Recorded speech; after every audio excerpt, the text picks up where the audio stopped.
Hello friends, हर हर महादेव, घर घर महादेव। कैसे हैं दोस्तों आप लोग।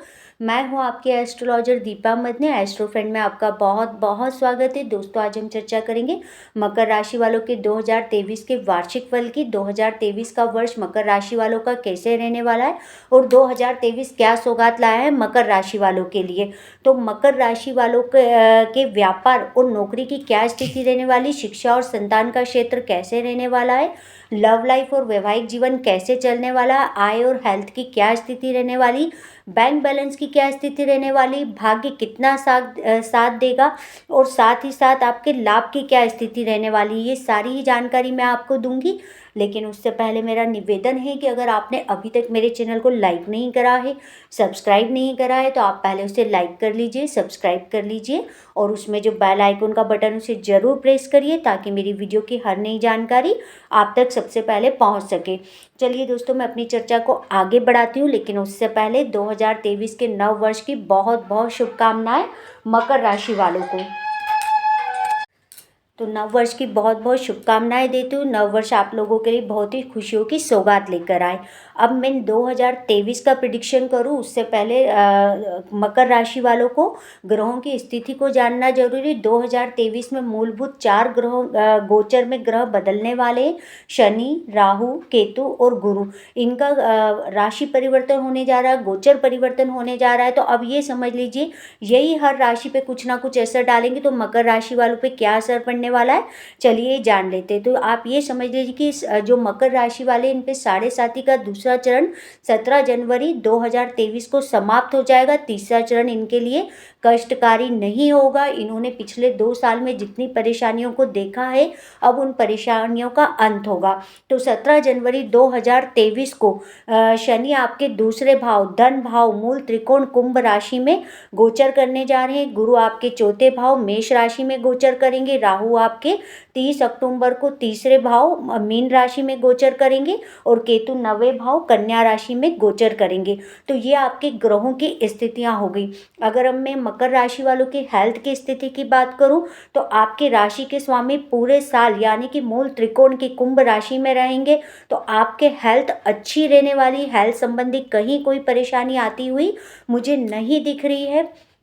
नेक्स्ट ईयर जो आप लोगों ने पैरों की पेन की समस्या रही होगी, बैक पेन की समस्या रही होगी, पेट की समस्या रही होगी, पिछले वर्ष मकर राशि वालों को कुछ ना कुछ ये परेशानियां रही होंगी। तो ये परेशानियां अब आपकी खत्म होंगी, परेशानियां बढ़ेंगी नहीं। इन परेशानियों में आपको राहत मिलेगा। आपकी सेहत बहुत अच्छी रहने वाली है।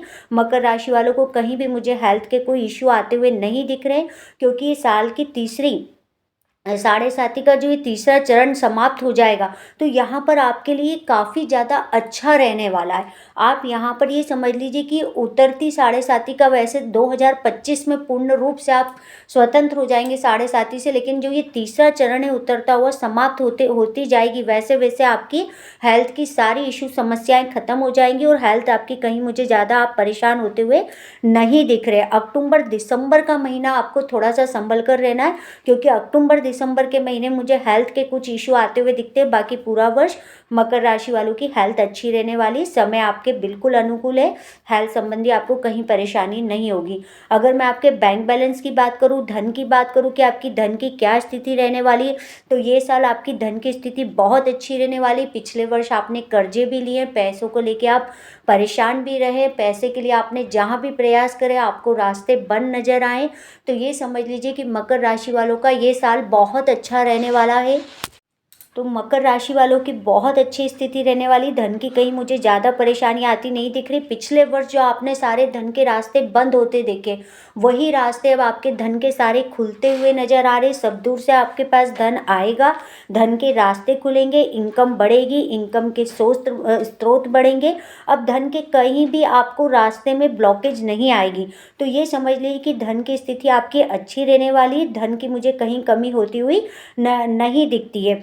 थोड़ी सी कहीं कोई परेशानी हल्की फुल्की आ सकती, बाकी बड़े रूप में कहूँ धन के लिए मुझे ऐसी कोई स्थिति नज़र नहीं आ रही जहाँ ये कह सकूँ कि आपको धन कम होगा या धन संबंधी परेशानी होगी। बल्कि जो पिछले वर्ष भी कुछ धन को लेके आपका पैसा कहीं अटका था, तो हो सकता है कि वो पैसा भी आपको इस वर्ष वापस मिल जाए। तो ये आपके लिए धन की काफ़ी अच्छी स्थिति रहने वाली बैंक बैलेंस की।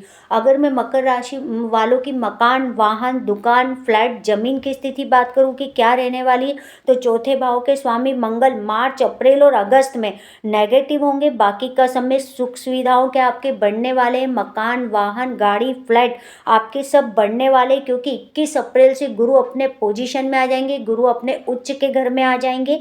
तो अब यहाँ पर ये आपको मकान, वाहन, गाड़ी आप जो लेना चाहते थे आपको सारे सुख देंगे। तो यहाँ पर ये आपके लिए बहुत अच्छी पोजीशन होने जा रही है गुरु की, और आपके मकान बनने के प्रबल योग दिखते हैं। अगस्त, सितंबर, अक्टूबर का समय आपके लिए बहुत शानदार रहने वाला। जो लोग मकान की प्लानिंग कर रहे थे उनके इस साल मकान बनने के प्रबल योग दिखते हैं, वाहन लेने के प्रबल योग दिखते हैं, प्रॉपर्टी बढ़ने के योग दिखते हैं। सभी सपने पूरे होते हुए मकर राशि वालों के दिखते हैं। तो ये कह लूँ कि मकर राशि वालों के लिए जो मकान, वाहन की बात करूँ तो ये साल इनके लिए बहुत अच्छा रहने वाला है। कहीं कोई परेशानी आती नहीं दिखती, लेकिन एक परेशानी दिखती है कि हो सकता है कि आपको कार्य के कारण अपने घर से बाहर रहना पड़ जाए, या ये हो सकता है कि आपका अप्रैल के बाद ट्रांसफ़र हो सकता है। ट्रांसफ़र के योग भी दिख रहे हैं। और इसी के साथ में एक चीज़ मुझे और दिख रही है कि आप माता की सेहत का अपने ध्यान रखिए। हो सकता है कि आपकी माँ की सेहत थोड़ी बहुत ख़राब हो सकती है, बड़े इशू नहीं आएंगे, हल्की फुल्की, लेकिन माँ की सेहत का आप थोड़ा सा ध्यान रखिए। वो मुझे दिखती है कि कहीं थोड़ी बहुत ख़राब हो सकती है। बाकी कहूँ तो पूरा समय बहुत अच्छा है। अगर आपका ट्रांसफ़र होता है या आप पढ़ाई के सिलसिले में कहीं जाना चाहते हैं, तो ये हो सकता है कि आपको अपने जन्म स्थान से दूर जाना पड़ सकता है। ये ज़रूर दिख रहा है कि ये छोटे मोटे इशू आपके संग में हो सकते हैं। बाकी कहूँ तो बहुत अच्छा समय आपका रहने वाला है। अगर मैं संतान शिक्षा की बात करूँ तो 5वें भाव के स्वामी शुक्र मई तथा नवंबर में नेगेटिव होते हुए दिख रहे हैं। तो यहाँ पर जो ये समय आएगा मई और नवंबर का, ये आपकी शिक्षा और संतान और लव लाइफ में दिक्कत पैदा कर देगा। जो लोग बेबी कंसीव करना चाह रहे थे तो ये 2 मंथ थोड़े से हेडेक वाले हैं।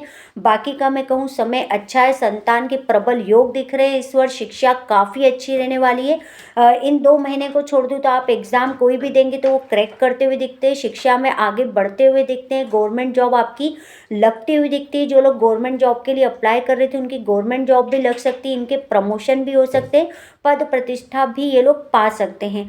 लव रिलेशन की बात करूँ तो 2 महीने जो मैंने बताया उनको छोड़ दूँ तो लव लाइफ काफ़ी अच्छी, इनकी लव लाइफ काफ़ी अच्छी रहने वाली। बल्कि पिछले वर्ष जिन लोगों के ब्रेकअप हो गए थे वो ब्रेकअप भी इनके पैचअप में बदलने वाले। इन लोगों के फिर से, जो लोग ब्रेकअप में बिछड़ गए थे, ये फिर से एक होते हुए दिख रहे। तो इनकी लव लाइफ बहुत अच्छी रहने वाली। लव लाइफ में मुझे कहीं कोई दिक्कत आती हुई नहीं दिख रही। जो लोग विदेश जाना चाहते थे इनके विदेश जाने के भी मुझे योग दिख रहे हैं। तो ये लोग, जो लोग जाना चाहते थे वो अब्रॉड जाना चाहते थे तो वो वहाँ जा पाएंगे। ये भी इनकी सारी स्थिति मुझे क्लियर होती हुई दिख रही है। अगर मैं इनके वैवाहिक जीवन की बात करूँ, बिजनेस पार्टनर की बात करूँ कि वैवाहिक जीवन कैसे रहने वाला है, इनका बिजनेस कैसे रहने वाला है, तो इनका जो वैवाहिक जीवन है, अगर मैं थोड़े से समय की बात करूँ, तो वैवाहिक जीवन की अगर मैं बात करूं और विवाह की बात करूं तो अप्रैल तक जिन लोगों के विवाह नहीं हुए हैं उनके विवाह के प्रबल योग बन रहे हैं। उन लोगों के विवाह हो जाएंगे 2023 में। वैवाहिक जीवन से तनाव भी दूर होगा। लव लाइफ भी काफ़ी अच्छी चलने वाली है और लाइफ पार्टनर के संग भी रिलेशन बहुत अच्छे रहने वाले हैं। अर्निंग बढ़ने वाली है। बिजनेस पार्टनर के संग भी संबंध अच्छे रहने वाले हैं। व्यापार बढ़ने वाला है। पद प्रतिष्ठा बढ़ने वाली। मार्च तक हल्की फुल्की समस्या है, लेकिन जैसे अप्रैल से गुरु अपनी पोजीशन पर आ जाएंगे तो आपका समय बहुत शानदार होने वाला है। बिजनेस का भी, लव लाइफ का भी, वैवाहिक जीवन भी, संतान का भी, शिक्षा का भी। यह कह लूँ कि आपको सफलता चारों ओर से मिलने वाली। अगर आपके भाग्य की बात करूँ तो 2023 में भाग्य के स्वामी बुध मार्च, अक्टूबर और दिसंबर में थोड़े से नेगेटिव होते हुए दिख रहे हैं। ये समय जो है ये आपके भाग्य में थोड़ी सी रुकावट देगा। बाकी का समय देखो तो आपका भाग्य बहुत शानदार रहने वाला। भाग्य का पूरा साथ मिलेगा। आप जो काम करना चाहते थे वो सारे ही आप काम कर पाएंगे। आपको भाग्य का पूरा साथ मिलेगा। तो ये कह रही हूँ कि मकर राशि वालों के लिए भाग्य उनका साथ देगा। अगर कैरियर की बात करूँ तो मई, जुलाई, नवंबर का जो महीना है ये थोड़ा सा शुक्र के नेगेटिव होने के कारण आपको कहीं न कहीं प्रॉब्लम देगा। बाकी का अगर साल की अगर और देखूँ तो ये आपके करियर के लिए काफ़ी अच्छा रहने वाला है। बस मई, जुलाई, नवंबर अप एंड डाउन आपकी लाइफ में आ सकते हैं, उतार-चढ़ाव की स्थिति बन सकती है। बाकी का महीने बहुत अच्छे रहने वाले हैं करियर के लिए। आपका करियर बहुत शानदार चलने वाला है। जो लोग जॉब बदलना चाहते थे, जॉब बदल पाएँगे, सैलरी भी बढ़कर इनको मिल पाएगी और साथ ही जो लोग जॉब की तलाश कर रहे थे, उनको जॉब भी मिल पाएगी। पद प्रतिष्ठा बढ़ेगी, प्रमोशंस भी हो सकते हैं। ये समझ लीजिए कि 2023 मकर राशि वालों के लिए काया पलटने आ रहा है। जो इन्होंने इतना स्ट्रगल करा है 2022 में, वो सारा ही स्ट्रगल इनका यहाँ समाप्त होते हुए दिख रहा है। तो 2023 में काया पलट हो जाएगी मकर राशि वालों के लिए। तो ये बहुत अच्छा समय है आपके लिए। अगर मैं उपाय की बात करूँ तो उपाय के तौर पे आपको शनि के बीज मंत्रों का जाप करना चाहिए, पीपल के वृक्ष को जल चढ़ाना चाहिए, पीपल के वृक्ष के नीचे सरसों के तेल का दिया लगाना चाहिए। अगर आपकी कुंडली में शनि की स्थिति ठीक है, आप शनि को देखकर ही इस रेमेडी को करिएगा जो मैं बता रही हूँ, अन्यथा आप अवॉइड करिएगा। पहले अपनी कुंडली का प्रिडिक्शन कराइएगा, कुंडली का एनालिसिस कराइएगा। अगर कुंडली सही पोजीशन में शनि है तो फिर आप नीलम धारण कर सकते हैं, ये आपके लिए पॉजिटिव होगा। लेकिन उसके लिए मैंने कहा है कि पहले किसी से प्रिडिक्ट कराइएगा, शनि की स्थिति को देखिएगा। मैं ये गोचर की स्थितियाँ बता रही हूँ राशि के अनुसार, अपनी खुद की कुंडली में शनि की स्थिति को जरूर चेक करिएगा। अगर मैं फिर भी और कोई उपाय बताना चाहूँ तो आपको एक उपाय जरूर करते रहना चाहिए। 2 महीने, 3 महीने या साल में 2 बार 3 बार इस उपाय को कर लीजिए। कहीं भी किसी मंदिर में या किसी नदी में आपको हल्दी जल प्रवाहित कर देनी चाहिए, हल्दी की गांठ को जल प्रवाहित कर देना चाहिए। या फिर किसी ब्राह्मण को आप दे सकते हैं। आप चने की दाल को भी जल प्रवाह कर सकते हैं, चने की दाल भी आप किसी ब्राह्मण को दान कर सकते हैं। और आप चाहें तो दूध का दान किसी ब्राह्मण को कर सकते हैं, या दूध भी आप जल प्रवाह कर सकते हैं। तो ये दोनों रेमेडी आप करके देख सकते हैं। यह आपके धन के स्रोत को और बढ़ा देगी, आपकी इनकम को और बढ़ा देगा। आपको पूरे वर्ष इनकम को लेकर, घर के सुख सुविधाओं को लेकर, लग्जरी को लेकर किसी भी प्रकार की कोई शिकायत नहीं बनेगी। अगर आपने छोटी सी रेमेडी करके देख ली तो आप खुद बोलेंगे कि आपको पूरे वर्ष धन, आय, सुख सुविधाओं में या पारिवारिक सुखों में कहीं कोई कमी नहीं मिलेगी। तो उम्मीद करती हूँ कि दोस्तों, मैंने जो मकर राशि वालों को 2023 प्रिडिक्ट किया है वो आप लोगों को अच्छा लगा होगा। अगर 2023 मकर राशि वालों को अपना वीडियो अच्छा लगा हो तो वीडियो को लाइक, शेयर और सब्सक्राइब जरूर करिए। धन्यवाद दोस्तों।